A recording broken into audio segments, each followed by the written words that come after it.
গতকাল রাতে যেটা হয়েছে, মধ্যরাতে বলা যায় 1টা-1:30টার দিকে, যে আমরা খবর পেলাম যে এরকম কয়েকটা রাস্তার কয়েকটা জায়গায় তারা এক্সকাভেটর দিয়ে ওই গর্ত করে ফেলছে যেন কোনো যানবাহন না ঢুকতে পারে। তো এইটা শোনার পরে ওসি সীতাকুণ্ড কিন্তু এরপরে সাথে সাথে এইদিকে চলে আসছে। আমরা একটু এক্সট্রা টিমও পাঠাইছিলাম। এরপর পরে ওরা আসার আগেই কিন্তু তারা আবার এটা কাটতে কাটতে চলে আসে যে ক্যাম্পের দিকে। আমাদের যেটা মূলত সমস্যা হয়েছে এখানে, যে আমাদের আলীনগর এলাকায় নতুন যে ক্যাম্পটা করা হচ্ছিল, তো ওইটার প্রতি বিশেষ করে ওনাদের একটু নজর ছিল, এবং সেটা তারা ভাঙার জন্য এক্সকাভেটর থেকে শুরু করে যে ভ্যাকুম মেশিন টেশিন নিয়ে এসে তারা কিছু অংশ, দেয়ালের কিছু অংশ ভেঙেও ফেলছে, এক পাশে আর কি টিন ভেঙে ফেলছে। তো এইটা যেন ওইখানে যেন প্রোটেক্ট করতে না পারে আমাদের সদস্য যারা এই যে আলীনগর স্কুলে ছিল। তো এইখানে পুলিশ আছে, র্যাব আছে, আরআরএফ ছিল, এপিবিএন ছিল। তো এই সব মিলে প্রায় 150-র মতো পুলিশ সদস্য এখানে ছিল। তো ওইটাকে লক্ষ্য করার জন্য কিন্তু ওইটা যেন ওরা নির্বিঘ্নে করতে পারে, এই জন্য কিন্তু এখানে ওরা এসে চেষ্টা করেছে, গোলাগুলি করারও চেষ্টা করেছে। তবে এরপরে আমাদের যারা সদস্য ছিল তারা কিন্তু শক্তভাবে এটা প্রতিরোধ করেছে, এবং প্রায় আমাদেরই পুলিশেরই প্রায় 105 রাউন্ড গুলি ছোড়া লাগছে আর কি। তো গুলি করার কারণে শক্ত প্রতিরোধের মুখে পড়ে, এবং সাথে সাথে আমরাও মুভ করেছিলাম। তো এই সব কিছু মিলে তারা কিন্তু দ্রুত এখান থেকে সরে যায়, পাহাড় বা ওই দিকে চলে যায়। তো আমরা এসে আসলে ওদেরকে পাই নাই।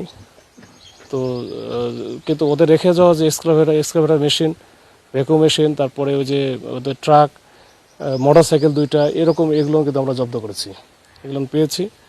তো একটা বিষয় হচ্ছে, মার্চের 9 তারিখ থেকে এখানকার জঙ্গল সলিমপুর এবং আলীনগরের নিয়ন্ত্রণ প্রশাসনের হাতে, যেটা আপনারা একটা মেসিভ অপারেশন করার পর আপনারা নিয়ন্ত্রণ, এর মধ্যে তারা এসে হঠাৎ করে এত মাস 2 মাস পরে প্রায় এক্সকাভেটর দিয়ে রাস্তা কাটছে, এদিকে আপনাদের গোয়েন্দা তথ্য কি কোনো তথ্য ছিল না?